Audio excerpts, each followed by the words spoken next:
Ciao! Buongiorno ragazzi! Look who's back, brother!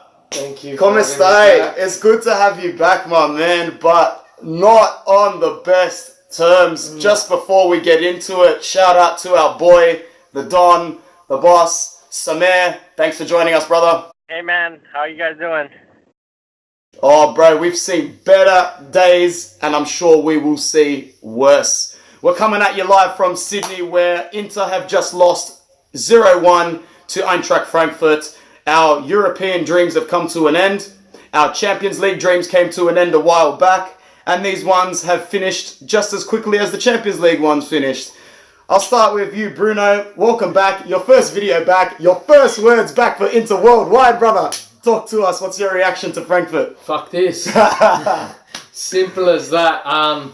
Look, it was always an uphill battle playing Frankfurt at home after not scoring the critical away goal. Yeah. As I think it's all in our memories, Brozovic missing that penalty in the last tie.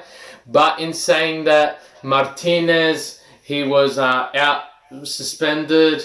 Icardi injured. You have Brozovic on the bench. A host of players that we didn't have nominated for Europe. And then you've also got Spalletti making his master move in Ranocchia playing up front. Big sub. Because, you know what, we honestly had nothing. And, you know, I think we've got the derby coming up in 3 days.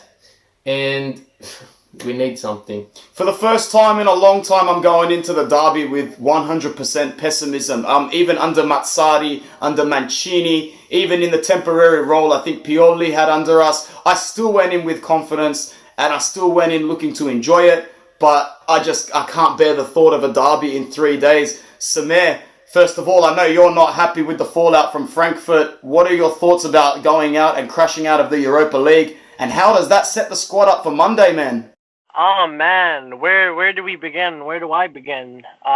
Just today, it was just, you know, one of the worst performances we've ever witnessed this season, if not the worst performance. I mean, people will say the squad is missing, we're missing a bunch of key players, but nah, man, like I expect some sort of passion, some sort of will to play and not look like fools at home. I mean, when I heard Frankfurt had 15,000 fans, and I was like, wow, you know, like we're gonna let them come to Milan, and you know, just overpass us with like fans. We had 35,000, and they had 15. We had 35, 37, and they had 15,000. All you can hear in the San Siro are the German fans, and on the field, all you see is Frankfurt whipping and beating the fuck out of us, and it's just, you know. At this point in our season, it's just, what can you do? What can you say? Well, going on to Milan, it's just, like you said, I've never been this pessimistic, but knowing that Icardi is not going to play because he's still injured, or claims to be injured, and then we're missing, Brozovic is not 100% fit. Nainggolan, I don't know what's going on with Nainggolan at this point. Perisic is out of form. Keita's still rusty. We saw that today. He was so bad today. Politano, we have nobody. Like, I just hope we don't lose, we don't get embarrassed. That's all I hope for. Like, I don't care if we lose and we lose the third spot. It doesn't matter at this point. As long as we qualify to the Champions League. But as long as we don't get embarrassed by Milan, I'm okay, to be honest, at this point. Well, there you go. It's amazing how quickly expectations can drop and how quickly, you know, you set yourself certain goals for the season and then it all just comes crashing down. I think Bruno would agree as well. Going into the Milan derby, we are so poorly positioned now at the moment. Will Icardi play? Will he not? I don't think many people care, to be honest, anymore. Just going back to what Samer just said about Politano. Politano was great today. You know why he didn't look fantastic? Because nobody else helped him look fantastic. Every time Politano got the ball, he tried to do something. He had our only shot on target, and he had a couple of other shots go wide. But when you're building up your play with Matias Vecino and Borja Valero and Fantonio Candreva not even picking the ball up in the final third, picking it up on halfway and having an awkward middle ground between cross and shot, it was just awful. Bruno, your standout performers from the game, if there were any, and who deserves the flop label? Standout performance is Handanovic. He made us look a lot better than what we actually were. We could have been severely humiliated, and you know what?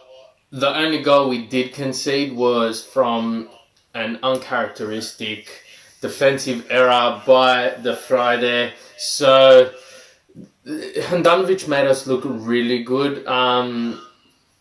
And the flop of the match would have to go to Spalletti. I can't fathom what goes through that man's head sometimes, and I just feel he knows he's out at the end of the season. Is he planning sabotage? Yeah, I don't know if he's planning sabotage, so to speak. I just genuinely think the bloke is flat track out of ideas. He's got no plan B or C. His plan B today was to take off Cedric and move Ranocchia into a back three to push Skriniar up a little bit into midfield. It's just the kind of tactics that you expect to see in a preseason match against Lugano or something like that, where you're allowed to make 17 substitutions because there's no rules. But today we saw it in the round of 16 of the Europa League. I would agree that the top of the match is Handanovic. He was the only thing keeping us from being embarrassed by 3 or 4 goals in front of our own fans. And the flop of the match for me goes to Stefan de Vrij. Unfortunately, if you're going to make that level of a mistake at that point in the match, you're going to have to take the L on your head. Samer, crossing over to you, man. We all know how much you love Handanovic, and I swear you must have been loving him even more after today. Who gets your man of the match, and who gets your flop of the match? All right, before I start, I just want to point out how bad our squad is for a round of 16 Europa, let alone Champions League. Genuinely look at our squad today, our lineup. It was horrendous. Looking at it, I think we have the worst squad in Europa League round of 16 at this point. I just wanted to point that out. But 100% Handanovic is man of the match.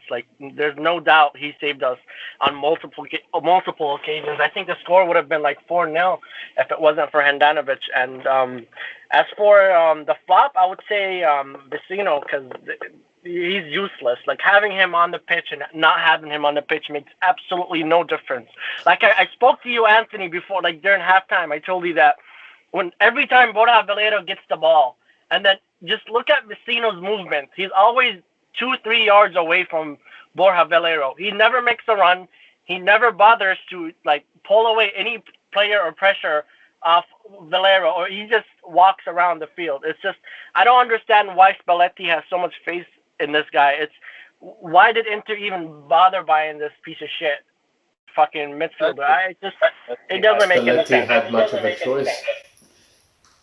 Bruno just said he's not sure Spalletti had a choice. There was that transfer window where we just didn't have any midfielders available, but someone needs to question Spalletti's fetish for playing Vecino so often over João Mario and Gagliardini. You can tell the guy's got zero technical ability. All he does is run. Anyway, going back to you, Samer, go on. Yeah, like I was saying, for Vecino, you're right. At his best, at his very, very best, Vecino is not good enough for Inter. He's good enough for a middle table team. He was good at Fiorentina, and that was it. He's probably not even good enough at this point. Technically, and his skills are not there. They're not at our level or the level that we want him to be. At his very best, you still wouldn't be satisfied with Vecino. I've never saw a player play where he's there, but he's not there at the same time. Vecino makes no impact whatsoever. He's fucking useless. But when Bruno said that we had no other option, I genuinely believe a Primavera player would have been better. Today, what were their names today? Today we had Esposito, who is 16, and I think, is it Malero or Malerno? I'm not too sure what his other name is, but he's only 18 as well. So they came on and they did a little bit of running around, but what are they supposed to contribute? They're Primavera players who don't get a minute because our club doesn't play youth throughout the seasons when they're supposed to. We don't rotate the squad in the Copa. We don't rotate the squad in the league enough. We just seem to keep using these overpaid mediocre players like Vecino, like Candreva, like Valero, And you can trace it all back to the management of the club and how we buy players. Everybody knows that every player in the league is going to have their best game of the season when they play Inter. It always happens. And I'm starting to question whether or not that's the metric for buying players. Because when we played Fiorentina 2 seasons ago, Vecino got 2 goals that season against us. One in the first game, one in the second. So our management's just probably turned around and going, oh yeah, hectic, let's just go buy Matias Vecino. He'll solve some of our problems. Look at most recently when Sassuolo played Inter, and 2 days later, Barcelona, they went and signed Boateng. That's it. Yeah. I just feel Inter are one of those squads, and you saw it all throughout the season. They perform well against the big teams, but then their mindset against, average to lower table teams just turns into, we've got this. Yeah. We don't need to play. And it's come back to bite us on the arse that many times. Like, you saw us against Barcelona in both legs of that Champions League. Yeah. We were impressive. Even Tottenham, he thought a draw would get us through, but PSV, our last game, they don't prepare themselves properly. And I think Frankfurt was another one. And I just pulled up a fact. Frankfurt has not lost a Europa League match in their last 20 games. There you go. Their last time they lost was, I think, in 2012 or 2013 against Maccabi Tel Aviv. There you go. Israeli team. Far out. Well, just before we go to Samer, because I know he's got something to say, that's a reflection on the team's mentality and the little bit of arrogance that they have. It seems as though our team, they want equal rights with not equal responsibilities. They want the right to play in the Champions League, but they don't want the right to perform against PSV. They think they're entitled to European football, but today they took the pitch in the Europa League acting like it was a chore. Candreva, D'Ambrosio, Vecino, Valero, they all look like they don't want to be there, even Perisic. Whereas those Frankfurt boys are waking up this morning going, yeah, let's go. Europa League, Inter, San Siro, get G'd, get fired up. People saying that we could have taken on Arsenal, Chelsea, Sevilla in the next round. Mate, we would have gone to Kiev and got touched up. Prague and got touched up. We would have got touched up by every single team. Don't be fooled. Samer, would have you had any optimism at all going into the next round, or did everything I say hit the nerve right there? No, you hit it spot on. To be honest, I'm glad we got knocked out at this point, because if we would have drew against Arsenal, Chelsea, or Valencia, Napoli, we would have been just demolished. It would have been embarrassing, to be honest. But going back to what you were saying about the mentality that we have, think back to the beginning of the UCL, and the first match we come back, we do this great comeback against Spurs. And then we played Barcelona, and we draw at the San Siro, right? And we pulled off this amazing performance against Barcelona, one of the top clubs in the world. And then you come, and then you play PSV at home, and you lose. And Frankfurt at home, and then you lose. It makes you think, is this really a problem with the technical abilities, the management, or is it really a mental issue that we face every year, the December curse that we face every year? We just drop out of nowhere. Do we lack a mentality, or is it do we not have good enough players or management? It just doesn't add up. We have a level of complacency that we see every season, and this season we did have the December curse. It just didn't happen in December. We got a couple of good wins in December. We beat Empoli and we beat Napoli, and we thought, those 2 wins, finishing 18, 3rd place, 6 or 7 points ahead of 4th. We thought, you know what? The improvements are there. But the complacency started straight away. Getting knocked out by PSV was a massive mental dagger to the heart of this team. And then you go with that result against Fiorentina, the 3-3 with that last second penalty. That broke everybody, man. You could see it. Some of us fans knew it. As soon as that penalty was given, we were pretty much broken. Anyway, Bruno, do you have anything more to add for Samer before we politely ask for his Derby prediction and send him on his way to play soccer as he does in the US? So, look, Samer, I know a lot of people don't know who you are. So, Samer is the brains trust behind Inter Worldwide. And, you know what? He's the puppet master, pulling the strings behind the scenes, making everything go so smoothly. So I just wanted to say, before we go into the derby, which is going to be probably very heated, I share some very kind words because it's not going to get any better than this. And we just would like to say thank you for joining us today, because you know what, it's not every day you get to see the big guy on the screen. So thank you, Samer. No, thank you, man. I really appreciate the kind words. But yeah, thank you for following me on this journey and being a part of Venture Worldwide. Could have never done it without you guys. No problem. You don't get away that easily, though, man. You got to leave us with a prediction. So, quick scoreline for Monday or Sunday for you, and who scores the goals? All right. So Milan, I think it'll be like a 2-0 to Milan, and you have Piatek, and then maybe if Cotrone plays, maybe Cotrone or for sure. Villa. Game. Piatek is scoring for sure. For sure. For sure. Like Yeah. I know, like the pow is coming, man. Like I know for sure. But man, like I just hope you don't get embarrassed at San Siro at home. Is it at home or away? It's actually, I'm pretty sure it's there. It's Milan. It's Milan's home one, so they'll have the majority of the fans. Yeah, but I think that's the least of our problems in this game. Yeah, you're right. Like if we go and against Milan in the derby and then with the same mentality, but I don't think we are, to be honest, because like the derby is completely different. I hope you guys agree with me on this point. Yeah, It's like whatever happens in the past, derby's completely different atmosphere, different play, different everything. Everything changes, but I still think Milan are on a very, very good form. So I can never see Inter winning. Only if they pull off a classic Pazza Inter, but nah, man, not gonna happen. It would be nice. Anyway, Samer, thanks again. Make yourself scarce, and I'll speak to you soon, brother. All right, guys, ciao. Ciao. Bruno, looking ahead, I've never been this pessimistic, man, honestly. We're going to have to go hard. We're going to have to go into it. Looking at the team news now, because that's what we're going to have to focus on. We've got the reaction out of the way to the disappointing result, which I'm sure will hang over us for the next few days. But I guess the one thing we know for sure is that Keita Balde, even though he wasn't great today, got 90 minutes under. Did he get 90 minutes? Yeah. And he didn't pull up. He didn't pull up with a hamstring. He didn't pull up on his quad. So he's fit.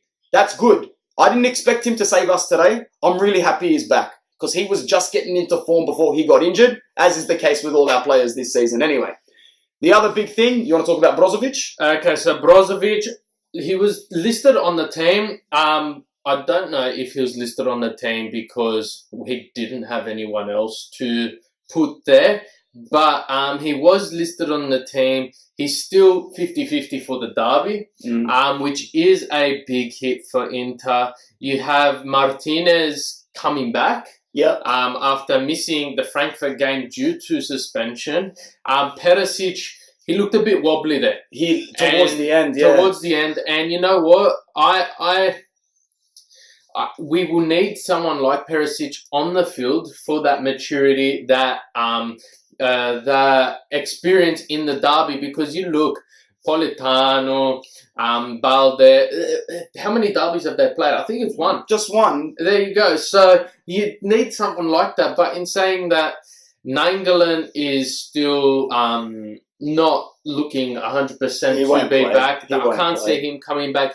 Mario, very touch and go. He is on a leave of absence. And for those who don't know, his father passed. He returned to Portugal to be with his family, so we won't know. And you know what? All credit to the guy. We wrote him off at the start of the season. He's come back, and you know how when we used to play, little league football, and you get that most improved award. I think you'd have to go to him 100%, and you give like that participation award to like Ranocchia, or Ranocchia, because you like Ranocchia at the end of the day. Yeah, so I just think you look at it like this: it's a derby, and when it comes to derbies, no matter how good a form your team is in, no matter how bad a form your team is in, it's a different mentality. Yeah. And we've seen in the past where Inter has been having an absolutely hopeless season. It gets to the derby and they're playing like they're in a World Cup final. Yeah. And I don't think it will happen this time round. That's me being very optimistic, but you don't know what's going to happen. And, Piatek, he hasn't played in a match this big. No, he hasn't. And nerves can get to someone. But, I just think everything that can go wrong for Inter has gone wrong. The 2019 curse, I'm calling it, because it's been a pretty hopeless year. News, actually, I just read, and I can't tell you if this article does hold any substance. Icardi may or may not be making a return to the team, but they're not sure 100%. Now, okay, I saw you doing your hand gesture, but last season, who scored a hat-trick against Milan in the derby? Yeah, we know that. Who scored the winner against Milan in the derby? Who scored over 100 goals and he's already ahead of Christian Vieri? It's Mauro Icardi. I just think we can't. I'm recently married and I know what it's like to have a wife. Yeah. Now, I just feel his wife's got him by the balls. And it's making him look a lot worse. But overall, I don't think our squad has the ability to overcome such a hurdle. My problem lies with the fact that if Mauro Icardi wasn't being such a prima donna and decided to travel with the squad, maybe he nets one or two of the decisive goals or acts like a captain for more than 1 second, and we get into the next round of the Europa League. I'm trying to see the bigger picture, and yeah, it would be really nice to put our ego and our pride aside, field Icardi at the number 9 and watch him score a couple of goals and defeat Milan.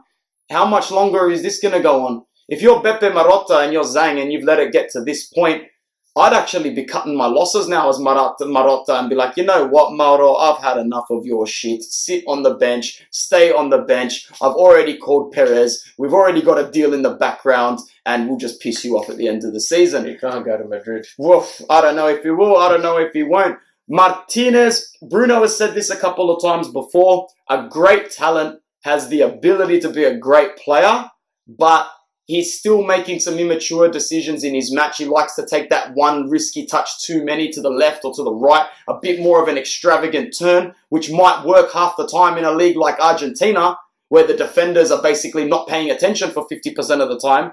But in Liga Calcio A, which prides itself on being a defensive brick wall, boring-ass league, you can't be making those quick ravishing turns with your back to goal and expecting to turn a centre-back or expecting to turn two players and have a clear shot.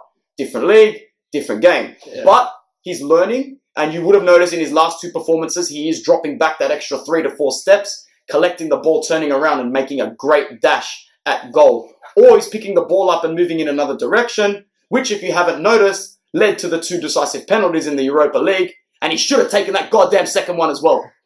Look, I think Martinez was a fantastic buy for Inter, but I feel like I look at Martinez and I see mini Icardi, right? He has been at Inter and his sole purpose for this season was to learn as much as you can from Icardi. Now, we spoke straight after the Spal match, right, on Monday, and I said to you, that first half, if Icardi was in the exact same position as Martinez, we would have had 2 goals. Yeah. Right? And that just comes down to experience, and it just comes down to maturity. Now, Icardi, he's caused hell. Yeah. Absolute hell for Inter, and absolute hell for the team. But in saying that, you can't take away from the fact he was a good player. Now, Martinez is a great player. I just feel he's got a hell of a lot more to learn. Yeah, definitely. And if Inter want to be a Champions League team, they can't afford to get players who have a hell of a lot to learn. They need to have players who have a hell of a lot to teach because it's Champions League. Even Europa League, we saw Lazio struggle. Yeah. Right? And, Seville, they're out. Right? You can't have players, you need to have a full strength squad. And I'm not sure if you all remember Raf, our occasional guest on the show, and he's always said it. We have no world-class players. Yeah. Right? Perisic, okay, he made a World Cup final, but he's gone to sleep this season. Yeah. Granted, he has improved, but honestly, who have we got at this current point in time? Now, Modric, Isco, they're all good names, but ever since Zidane come back, he said he's not letting any of them players go. Exactly so right. We're back to square one. Who are we going to go for? Leroy Sané? Hazard? You need Champions League to appeal those good players, but at the same time, how are we going to get? You need to be a big club with direction. At the end of the day, it doesn't even fall on the fact if you're in the Champions League. Of course, it helps huge, but players aren't stupid. They can identify a project from a mile away for anyone who's overseas. They know when a project's working, and they know when one isn't. And if you're coming to Inter at the moment, man, you're probably blind and deaf or all of the above because it looks like a sinking ship. Anyway, speaking of sinking ships, let's hear what some of our players and staff said after the match. We'll start with Politano. So today after the match against Frankfurt, he said, "We're disappointed, but we'll now focus on the derby. We pushed a lot in the second half, but we didn't manage to find a breakthrough." You know what? Credit to Politano. He does his job well. He picks the ball up on the right-hand side. He attacks the byline, and more often than not, gets himself into a dangerous position. It just so happens you can be Lionel Messi, but chuck Matias Vecino and ball have, you know what? Scrap that. Messi will still score a hat-trick with those two nobodies in their team. But you get the point that I'm trying to make. Cedric says, "We're sorry for the fans, and above all, we are going to try our absolute best. On Sunday, we have another key game against Milan." Cedric, talk a bit about Cedric. What are your thoughts? I am very impressed. I like him. I feel he was a great transfer. And he showed his true colours against Spal. Now, against Spal, what did we see? We saw him running up the field. He provided an assist to one of the goals, but he's doing, you got to play out. And you know what? Asamoah might have been great. I can't see it at this moment. But he claims to be able to attack, but as well, he claims to be able to defend. Cedric just seems to be that package. And I don't know if he's trying to just prove himself so that he can be in the team. But I'm very impressed. So far. Look, I'm impressed as well. The problem with Inter is that if you've been in Interesta long enough, you can also identify the club's transfer policies and procedures and what they expect to happen. And this is just another Lisandro Lopez. So we've identified that we've got a little bit of a shortage at fullback with sending Vashalico back to Madrid. So what do? We put 500k down for a loan for 6 months. And that's what's going to happen. We're going to send him back. We're not going to redeem it. I think the redeem clause is something small. It's only something like 7 million, 8 million, which to be honest, in this day and age is a bargain for whatever fullback you get. I think he's a little bit better than D'Ambrosio. Sorry, Mario. Sorry, Christian, if you disagree with me. But I think he's a little bit better. But, you know, I guess we'll just see what happens. Going back to Asamoah is a good player. He's a much better fullback than D'Ambrosio. He's a much better defender than Cedric. He's even a better defensive mid than Vecino. But the problem is that Asamoah, when he was at Juventus, didn't exactly have to be an 8 out of 10, 9 out of 10 game changer with the squad that they've got. But he's in a squad now with a lot more mediocrity in it. He's being found out. He's being found out for stuff he was never found out at Juve because there was nothing to find out at Juve. He sat comfortably, participated in whatever dominant fixture they were in. But now at Inter, he's got a lot more to do. And unfortunately, he's at the wrong end of his career age-wise. He's at the wrong end of his career physicality-wise. And we're just expecting him to be someone he is not. Final post-match comment from today comes from our man of the match, Samir Batmanovic. He goes that we need to show something extra. I feel sorry for the guy. Imagine standing between the sticks and having a front row seat to that shit today. And having to pull save after save out of your ass. I had some bad things to say about Handanovic at the start of the season, and I've got no problem taking the L for that one, man. He can stay till he's 55 for as much as I care. Look, Handanovic reminds me of a Cesar. He's always there, and you know what? If anyone deserved the captaincy, it had to be him. Yeah. And he's really shown it. Now, people said, you know, as a captain, you should be out on the field. You should be having that conversation with your team, be in amongst it. Well, right now, he is in amongst it because the ball's only at the Inter goals. But you know what? He's not the leading clean sheet holder in the Serie A for no reason. Maybe Real Madrid will want him because Courtois is garbage. Well, look, I would take a swap deal Yeah. if they're putting that on the tables, but But that's not you know what? He deserves the captaincy, and I think he's really shown it. But in saying that, my opinion, and I said this to Anthony earlier in the week, if we didn't get 6 points out of 6 points against both Frankfurt and Milan, Spalletti's got to go now. Not go at the end of the season. He's got to go now because, you know what, case study here, and I'm sure you'd appreciate this case study. Manchester United, they did not need to get rid of Mourinho there and then, but they felt his presence within the club was toxic, it was impacting. Now, they put Ole in as a stand-in, and you tell the rest. Mate, look at that. The bloke has lost one game, or two if you count the first leg in Paris, but not really because that's one game, those 2 legs, and he came out on top. So he's lost one game in 16 or 17 fixtures, all because he came into the dressing room and flipped the mentality a little bit and gave the squad a purpose for the rest of the season. See, right now, like Bruno said, I should not have said that. If we lose to Milan on Monday, what purpose is left? But the sad part is it's not match day 30 or 33 or 34. We've got something like 10 games left, 11 games left, even more. And the gap isn't that isn't that big. And we'll still be in 4th no matter what. So we don't have to come back from behind. There's still time to salvage something, to turn it around if the board has the balls to make that sort of executive decision. But I guess that decision will become a lot clearer on Monday. Yeah, and I feel what Zanetti step in. Yeah. Because you can't really coach these kids anymore. Nah. Yeah, they need to know what they're doing. But overall, let's not get too sidetracked here. Milan. Yeah. I just, as optimistic as I can be, I feel that Milan overall have a complete team now, right? I think it's been since 2006, Milan have not won 6 games straight, since 2006. Inter did that at the start of the season, and it was impressive, was it not? Yeah, it was. But Milan have had a lot of problems of their own.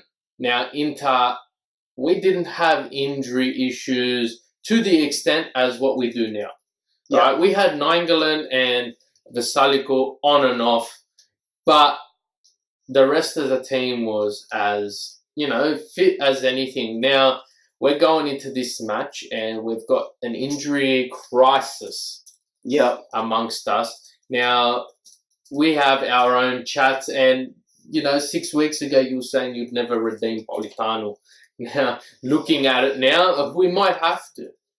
But overall, I just feel we need to just put everything behind us. Yep. Look at the exit of the European Cup as a positive. We only have the Serie A to focus on now. 1 game a week, man. 1 game a week, right? 1 game. We're not playing on a Friday, backing up back again on a Monday, then playing again on the Friday. We have one focus and one focus only. The recovery process now for the team is very important. Every player should be focusing on getting themselves back to 100% fitness. No more dicking around and playing players at 50% capacity only to prolong the injury again for 4 match days. Exactly. And you know what? What's changed in Milan? They've left Europe. Yeah. What's happened with Roma? They're now out of Europe. When Olympiacos dumped Milan out, that's when their whole run started. They've been untouchable since they just had to focus on domestic football. Look at Lazio. Same thing. They've been performing a lot better than they were. Now, Inter obviously don't have the squad depth anymore to perform in 2 competitions. Now's our chance to show that we deserve to be in Champions League. And absolutely, which better team to beat than Milan? Not just because it's our rivals, but it is 3rd against 4th. Yes. And we've got Roma hot on our tail. Lazio, Atalanta, Torino, Fiorentina, Sampdoria. We've got 15 teams below us hot on our tail. And you know what? It's not going to get any easier. After Milan, we've still got Roma, we've still got Lazio, we've still got Juventus, we've still got Napoli, we've still got Kiev, right? You're the only one, and he's the only one that knew we wouldn't beat Kiev in the reverse fixture. All of us were walking around going, yeah, 3 punti. This guy's like, hey, calm, just relax. We've got a long road ahead of us, and I just think we've got to put our asses into gear, and if it means getting rid of Spalletti, it probably does. Yeah. Just before we go today, I'm not going to ignore the fans because you guys have been amazing. Like, I can't even begin to describe the support that we've gotten. I'll take 3 today. David from Melbourne. Shout out to our Aussie brother David. Politano and Handanovic, the only good players today. Spalletti shooting himself in the foot. He might as well sub me on in the 60th minute. No worries, David. Get your visa ready, man. Go over there because I will take anyone at this point, bro. I don't even know who you are, but sure, why not? Andrew from Egypt. Egypt representing always with us. We have no hope against Milan, who plays up top, who plays in midfield. Refer back to the rest of this video to get those answers there. Redeem Gabby goal. As he always says, redeem Gabby goal. Man, it's not a bad idea, man. Imagine up front 3, fluid 4-3-3, Caramore, Gabby goal, Martinez. Oh, man. Oh, we've still got Caramore. Exactly right. That's for another conversation. Sancho from New York. Sacked Spalletti yesterday. Yeah. Well said, brother. Well said. Anyway, it hasn't all been bad. We've been up for about 5.5 hours. It's been so good to have Bruno back. What do you reckon, brother? Time for a nap? Time for a nap. Probably another drink. What do you say? I like the idea of that. Guys, thanks for tuning in. We will see you after Milan, praying to the football gods that we can come back from this mess. Forza Inter. Forza Inter. Ciao.